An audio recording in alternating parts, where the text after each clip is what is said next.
Thierry, après avoir découvert le concept C-Experience, voici désormais la C3 de 3e génération, un modèle qui a toujours vécu dans l'ombre des Renault Clio et Peugeot 206, 207, 208, mais qui, bon an mal an, s'est quand même vendu à 3,5 millions d'exemplaires, ce qui est loin d'être négligeable. Alors, qu'est-ce que vaut cette nouvelle C3 ?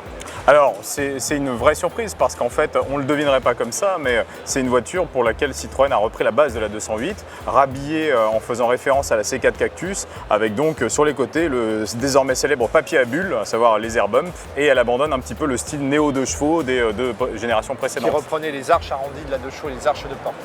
Habitacle, on retrouve là encore tout l'ADN de la C4 Cactus, très convivial, très sympathique. Ouais. Habitabilité un peu augmentée, empattement allongé, mais on reste sous les 4 mètres à 3,99 mètres. Exactement. Très exactement.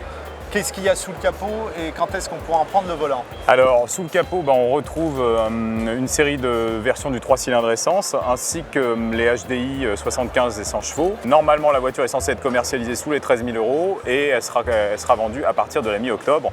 Donc à l'essai très prochainement dans vos colonnes, Nicolas. Bien évidemment. Un petit gadget qui, je crois, ne vous plaît pas trop, une caméra Full HD censée alimenter les réseaux sociaux. Je n'ai pas très bien compris. Qu'est-ce que c'est que cette caméra? C'est censé pouvoir filmer tout un tas de choses, donc même éventuellement en cas d'accident. Voilà, c'est une sorte de mouchard.